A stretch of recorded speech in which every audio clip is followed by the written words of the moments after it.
안녕하십니까. 오늘은 명심보감 2강 개선편입니다.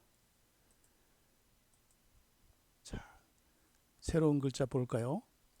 실사 옆에 이을개의 고자에서 음을 빌린 형성자 이을개, 실을 잇다는 거겠죠. 착할서는 양쪽에 말씀은 있고 중간에 양양이 있습니다. 그러니까 양의 말을 두 사람이 자랑하는 거죠. 그래서 착하다 이 뜻이 된 착할선. 책편편은 대죽과 작을 편의에서 음을 빌린 형성자입니다.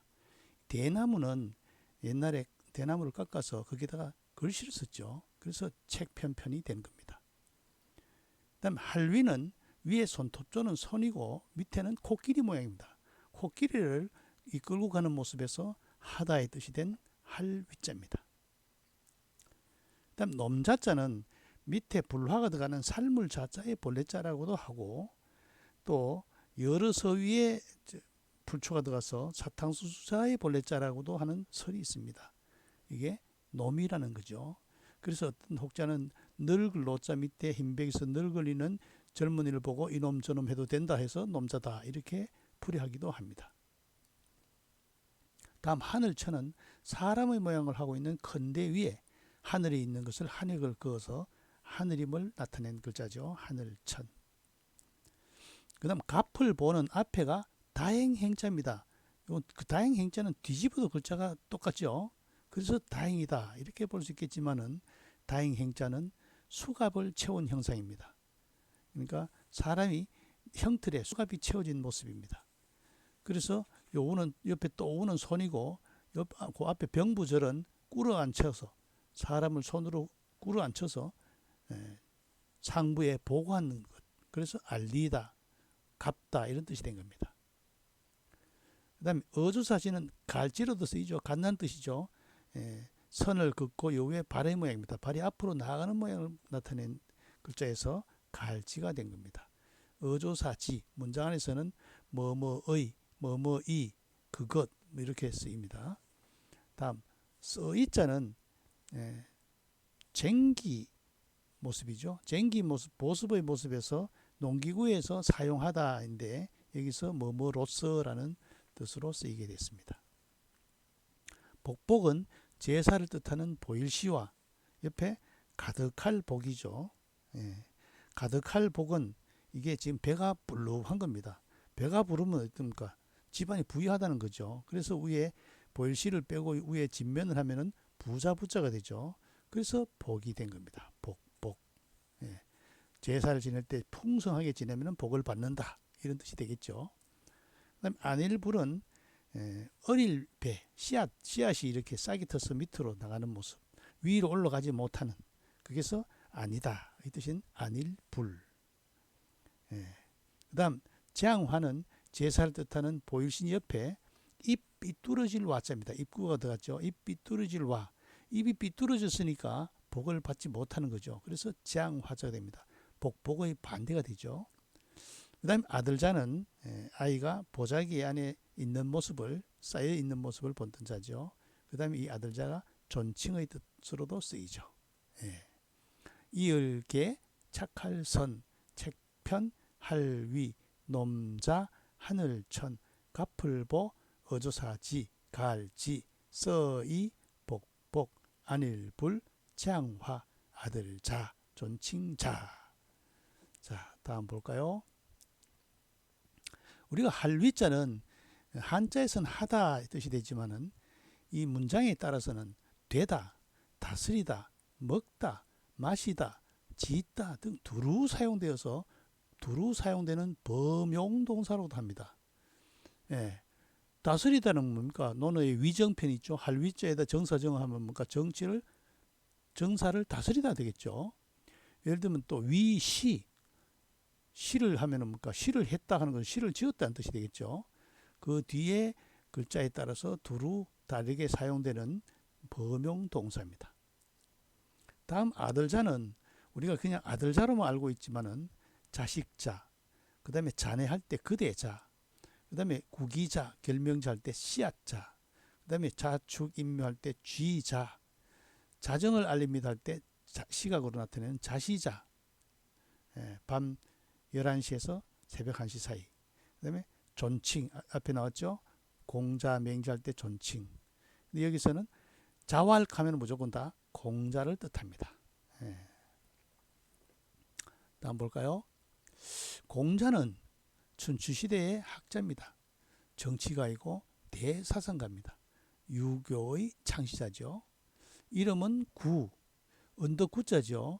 원래 대구가 큰 대자에다가 언덕구자 이걸 썼는데 공자 이름이 구라 해서 다시 옆에다 고르를 넣어가지고 구자를 바꿨죠.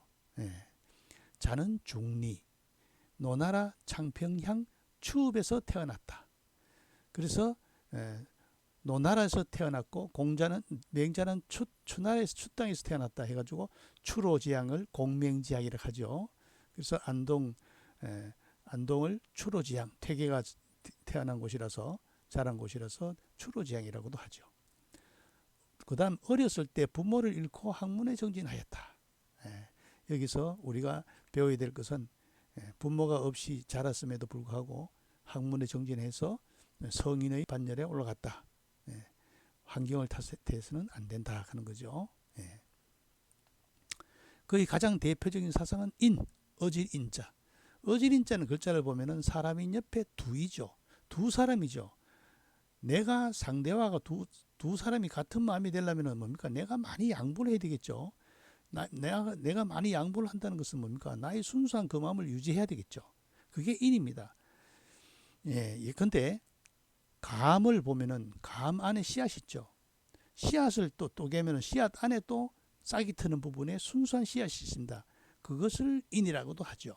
그래서 한약에서도 살구씨를 행인이라 하죠. 행인, 살구행, 이 어질인자, 씨앗인. 아주 순수한 그 자체를 인이란다.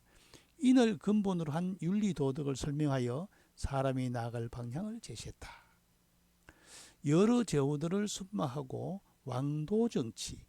왕도정치는 덕으로 다스리는 정치죠. 왕도정치의 반대는 패도정치죠. 패도정치는 뭡니까? 힘으로 다스리는 거죠. 패도정치의 대표적인 나라가 진나라, 진시황의 나라였죠. 그래서 진나라가 망하자 한 고조가 한나라를 세우면서 왕도정치, 덕으로 다스리는 왕도정치를 받아들였죠. 왕도정치를 주장하였으나 뜻을 이루지 못하고 이 왕도정치를 이어간 사람이 누굽니까? 맹자죠. 시경, 서경, 역경 3경이라죠. 시경, 서경, 시경은 시이고 서경은 정치이고 역경은 주역이죠. 점수를 하는 거. 이것을 정리하고 춘추를 저작하였다. 춘축하면 뭡니까? 봄가를 춘추라고 또 나이를 다른 말로 춘추라고도 하고 그 다음에 공자가 이 지은 춘추는 역사책이죠. 역사책. 사마천이 궁형을 받고 그럼에도 불구하고 사기를 지었는 것은 사마천의 부친이 유언으로 너는 공자의 버금가는 역사책을 써라. 그래서 사마천이 사기를 저술하게 되죠. 사마천이 사기를 저술하게 된 아주 결정적인 영향을 준 게 바로 공자의 역사책 춘추입니다. 춘추. 자, 오늘 수업 내용 볼까요? 자왈위선자는 천이 이보지이복하고 위불선자는 천이보지이환이라. 자왈은 공자죠. 공자께서 말씀하셨다. 뭐를 이야기를 했다 말이죠. 위선자, 착함을 행하는 자는 하늘이 보지이복, 복으로서 보답하고 그에게 복으로서 보답하고 해도 되고 보답함이 복으로서 해도 복으로서 하고 이래도 되죠. 그러니까 복으로 보답하고 이렇게 해석하면 되겠습니다. 착함을 향하는 자는 하늘이 복으로서 보답하고 이렇게 끝났죠. 근데 하나의 대꾸를 해서 이 내용을 더욱더 이해를 돕고 있죠. 위불선자, 선을 하지 않은 자. 선을 하지 않는 자. 선을 불선은 다른 말로 뭡니까? 악이죠. 공자는 이 악 자체를 싫어해서 악이란 글자를 쓰지 않고 항상 불선으로 대체했죠. 그러니 공자가 공자다운 겁니다. 선을 하는 자, 반대로 선을 하지 않는 자, 불선을 하는 자죠. 악한 자죠. 악을 행하는 자죠. 악을 행하는 자는 하늘이 화로서 보답한다. 재앙으로서 보답을 한다. 착함을 하는 사람은 하늘이 복으로서 보답한다. 그러면 이게 막연하잖아요. 하늘이 복으로 준 거 봤습니까? 보입니까? 아니죠. 그런데 어떻게 이렇게 이야기를 하느냐? 앞에서도 공자의 사상이 인이잖아요. 인은 뭡니까? 요 사람인과 두이죠. 그렇죠? 두이 밑에 사람인이죠. 이게 또 하늘천이 되죠. 하늘로부터 부여받은 본성이죠. 그래서 우리를 본성을 다른 말로 천성이라 하죠. 타고난 천성이 맹자에 의하면 성선이잖아요. 착하잖아요. 착한 마음을 계속 유지하면은 복을 내리고, 착한 마음을 계속 유지하지 않으면은 복을 주지 않고 화를 내린다며요. 재앙을. 그게 무슨 뜻이냐? 내가 나쁜 일을 하면은 내 마음에 자신은 알고 있죠. 남은 몰라도 나는 알아요. 나가 누굽니까? 하늘인 거죠. 본성이죠. 그래서 내가 스스로 죄책감을 느끼게 되는 겁니다. 그게 화를 내는 거죠. 잘못을 저지르면 꿈자리가 어설프고 잠자리가 편치 못하고 늘 그게 신경 쓰이고 그렇게 되잖아요. 그죠? 그게 바로 하늘이라고 본 거죠. 하늘이라는 것은 내 가까이 있는 거죠. 바로 내 심장에 있는 게 하늘입니다. 천성이 본성이다. 개선편, 착함을 잇는 편, 선을 행하는 자, 위선자 이렇게 읽어야 됩니다. 위선자 하면 앞에 사람이 들어간 거죠. 선을 거짓한, 선을 위장한 자가 되기 때문에 위선자로 읽으면 안 되죠. 위선자, 착함을 하는 자는 하늘이 복으로서 보답을 해주고, 착하지 않음을 하는 자, 악함을 하는 자에게는 하늘이 화로서 보답을 한다. 보답을 한다, 보복을 한다도 되겠죠. 그러니까 선과 불선이 대꾸가 됐고 복과 화가 대꾸가 됐죠. 그러니까 한 줄만 하면 말이 이해 다 됐어요. 그런데 그 이해를 돕기 위해서 반대의 개념으로 대꾸를 이뤄놨죠. 우리가 사자성어에 보면은 넉자로 되어 있는데 두 잠 하면 이미 말이 끝났어요. 그런데 두 자를 더 보태서 같은 뜻으로 대꾸를 이루어 가지고 더 이해를 도운 경우가 많죠. 자세한 내용은 네이버 프리미엄 콘텐츠 한자 속의 비밀 찾기에서 살펴보시기 바랍니다. 한번 더 읽어볼까요? 자왈 위선자는 천이 보지복하고 위불선자는 천이 보지이화니라. 자, 다음 보겠습니다.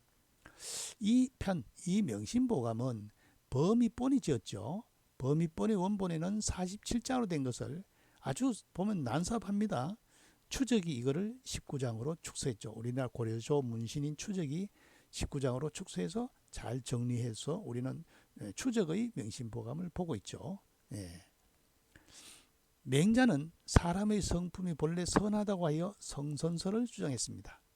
여기에 공자는 하늘로부터 부여받은 본래의 선을 행하면 복이라는 결과물을 얻게 되므로 선행을 할 것을 권장하고 있습니다. 선선을 그대로 유지하라는 거죠. 위선, 착함을 한다 하는 것은 뭡니까? 할위자가 행하다의 뜻으로 행선과 같다. 왜? 할위자가 범용동사죠. 착함을 행하는 자는 이렇게 되겠죠. 다음 볼까요? 한국 문집총괄이라는 것은 우리나라의 문집들을 모아서 훌륭한 인물들의 문집들을 정리해가지고 책으로 발간한 게 문집총괄이죠. 거기에 보면은 보지이복, 착함을 하는 사람은 하늘이 복으로서 보답한다. 보지이복이라는 용어를 인용한 곳이 우리 뭡니까? 조선조의 개국공신 삼봉정도전의 삼봉집, 그 다음에 신민일의 화당집, 신익상의 성제유고, 송병선의 연제집, 권우의 송소집, 민욱의 석계집, 조극선의 야곡집, 이구의 활제집, 각자의 문집들이죠. 등에 인용한 것을 보면은 이 명심보감의 내용이 얼마나 이렇게 많이 인용되고 있다는 것을 알 수가 있겠죠. 자, 이제 수업이 이제 복습입니다. 자, 그런데 토가 없죠. 토가 없으면서도 어떻게 됩니까? 선, 불선, 복, 화가 대꾸가 되어 있는 것을 딱 알 수가 있죠. 한눈에. 그래서 일부러 이렇게 정리했습니다. 자왈 위선자는 천이 보지복하고 위불선자는 천이 보지이환이라 이렇게 대꾸가 되어 있죠. 자, 한번 더 읽어볼까요? 자왈 위선자는 천이 보지복하고 위불선자는 천이 보지이환이라. 한 번 더. 자왈 위선자는 천이 보지복하고 위불선자는 천이 보지이환이라. 공자께서 말씀하시기를 착함을 행하는 자는 하늘이 복으로서 보답하고 착하지 않음을 행하는 자는 하늘이 화로서 보답한다. 자, 같이 소리내서 읽어볼까요? 자왈 위선자는 천이 보지복하고 위불선자는 천이 보지환이라. 예, 오늘 수업 여기서 마치겠습니다.